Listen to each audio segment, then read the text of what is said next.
Hello and a welcome, my dear students, in Bright Future Academy. Today we are going to start chapter number 2 of exercise 2.5, linear equation in one variable. Till exercise 2.4 we have already done before. If you want to see more videos, you just go to description and there is a whole NCERT syllabus is given, and you just go to that link. Playlist is given. You just whatever video you want to see of NCERT class 8, you can see from there. So without wasting any time, just start the video. In question number 1, x upon 2 minus 1 upon 5 is equals to x upon 3 plus 1 upon 4.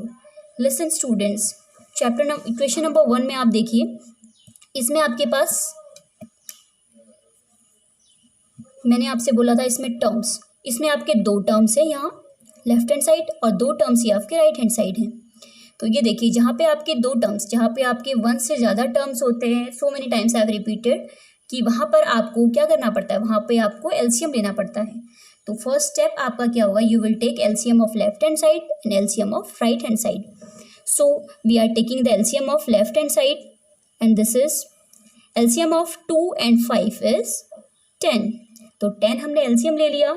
तो इसके बाद देखिए 2 में मेरा method अलग है, तो हम क्या करते हैं, 2 को 5 से मल्टीप्लाई करते हैं और 10 बन जाता है. 5 को हम किससे मल्टीप्लाई करेंगे कि वो एलसीएम की इक्वल टू हो जाए 2 से.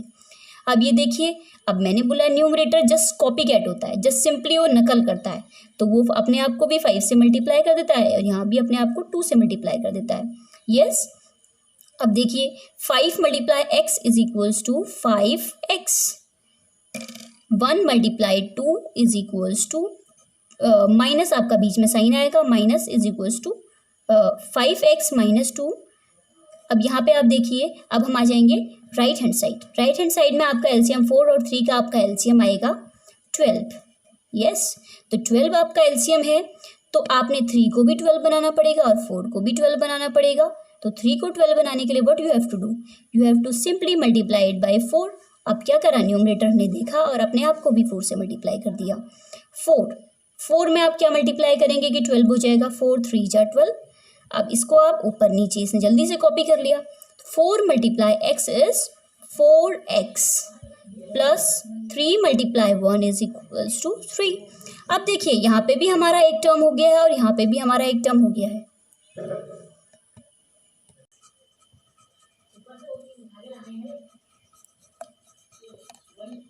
Bye cross multiplication. ये देखिए, इसमें अब मैंने आपसे कहा है यहाँ पे दो टर्म्स हैं आपके, तो what you have to do, 12 आपने कॉमन 5x माइनस 2 करना है. यस. इसके बाद आपने 10 4x plus 3 you have to do. अब ये करने से क्या होता है, इससे हम क्या होता है, अवॉइड करते हैं कन्फ्यूज़न. कन्फ्यूज़न क्यों अवॉइड करते हैं, क्योंकि जब हम 12 से 5 को डायरेक्टली मल्टीप्लाई करते हैं तो हम कभी कभी इसको 12 को 2 से मल्टीप्लाई करना भूल जाते हैं, तो उससे हमारा क्वेश्चन गलत हो जाता है. तो हम क्या करते हैं, अब इस मेथड को करने से हम क्या कन्फ्यूज़न अवॉइड कर लेते हैं और हमें पता रहता है, क्योंकि ये कॉमन है, हमने पहले से ही सीखा है. तो दैट मीन्स 12 भी multiply two 5x also and 12 भी will multiply two 2 also. So let's do next step. 12 5 जा 60, x माइनस 12 2 जा 24, 10 40x और 10 3 जा 30. यस. इसके बाद अब का जो you will write equal to below equal to below equal to लिखिए, और सारे and all the x term you have to shift to left hand side and all the constant term you have to shift to right hand side. तो सारे left hand side shift कर लीजिए. ये 10x हो गया आपका, 60x हो गया, ये पहले से ही अपने प्लेस में है, so there is no changes in this is in wrong place, we have to shift it to left hand side, so it will become negative. Yes. And this is 30 and this is negative and this is in wrong place, we have to shift into right place. This will become 24. Students, 60 minus 40 is 20x and this is 4 and 54. Yes. So the value of x के साथ ये multiplication में है, तो students confusion क्या करते हैं students, क्योंकि मैं भी बहुत टाइम हो गया है मुझे पढ़ाते हुए, तो मुझे पता है स्टूडेंट्स कहाँ पे कन्फ्यूज़न करते हैं। स्टूडेंट क्या करते हैं, इसको 20/54 लिख देते हैं और सारा क्वेश्चन पहले अच्छे से मेहनत करते हैं, फिर उसको वो बह जाती है वो मेहनत, उसका कुछ काम नहीं रहता है, क्योंकि आपका आंसर गलत आ जाता है लास्ट में।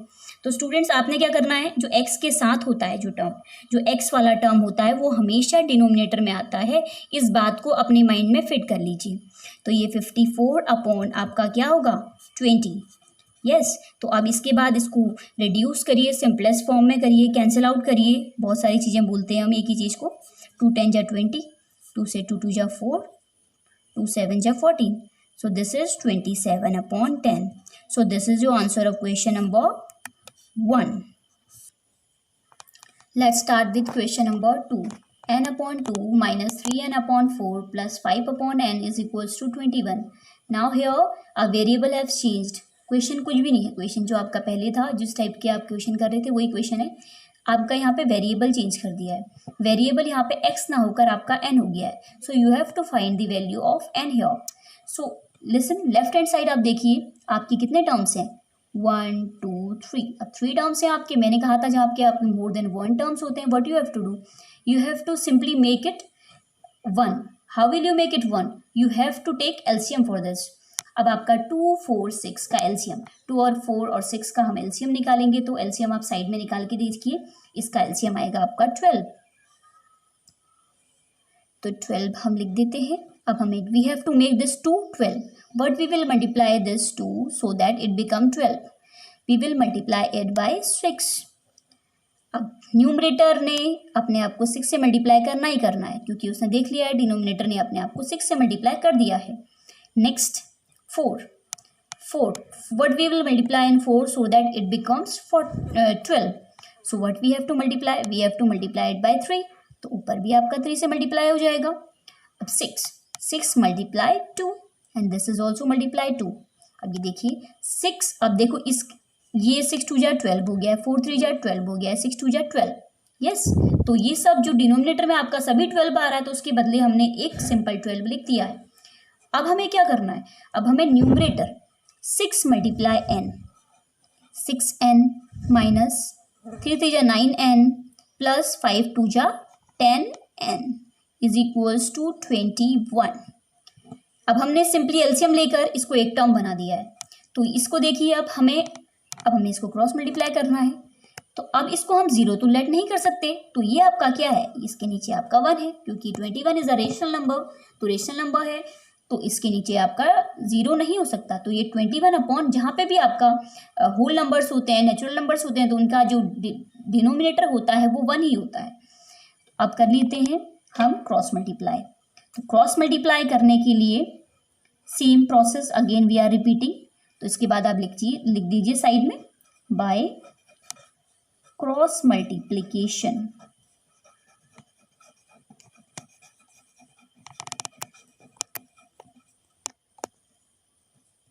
By cross multiplication you have to multiply this numerator to denominator and this denominator to numerator.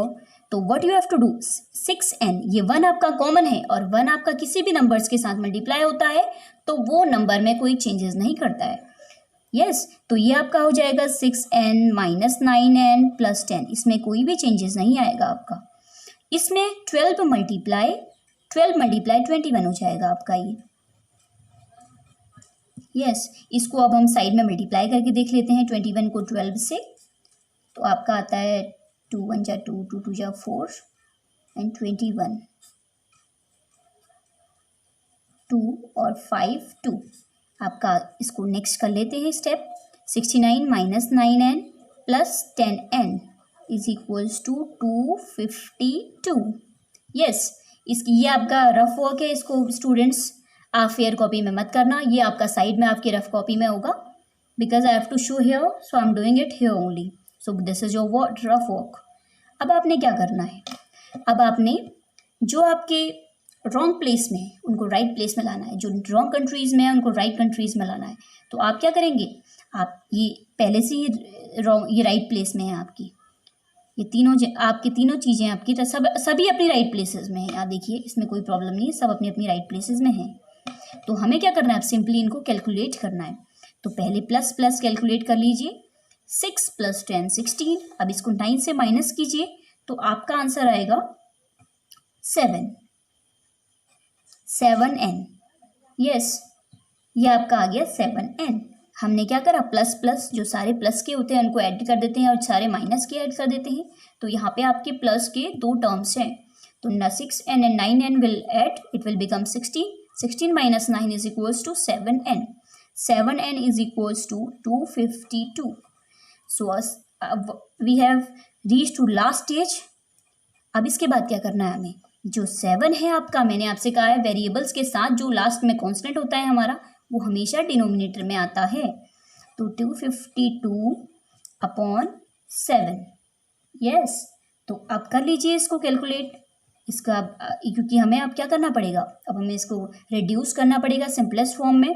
तो 7 3 जा 21, 7 6 जा 42। So we have find the value of n here। So students at the last आपने क्या करना है, जैसे मैं आपको बता रही हूँ, आपने इसको you have to put this your answer in box so that it become easy for the teacher to analyze your answer and check it correctly। तो स्टूडेंट्स क्या करना पड़ता है, जो आपका लास्ट में आपका आंसर आया है वो आपने ब्लॉक में, आपने एक बॉक्स में डालना है, जिससे क्या होता है टीचर के लिए एक आसान हो जाता है आपका आंसर चेक करना। और जब आपकी कॉपी ऐसी होगी जैसा वो चाहता है, आप क्योंकि टीचर चाहता है कि जल्दी से जल्दी मैं कॉपी चेक कर लूँ, जब आपकी कॉपी ऐसी होगी कि आप फुली एक्सप्लेन भी होगा अच्छे से और टीचर को ज़्यादा प्रॉब्लम नहीं होगी आपके आंसर चेक करने में, आपकी कॉपी चेक करने में, तो definitely teacher will appreciate you. So come to next question now, question number 3। So without wasting any time we have to start question number 3। In question number 3 आप देखिए इसमें क्या। So students we have completed question number 1 and question number 2 in this video। If you like the video then don't forget to like, share and subscribe my channel, and the playlist is given if you want to see more videos, if you want to see previous video, whatever you want to see you can see from there। It is whole NCERT syllabus is given in that, and in next video we'll start with question number 3। Keep enjoying, keep watching videos. Thank you so much।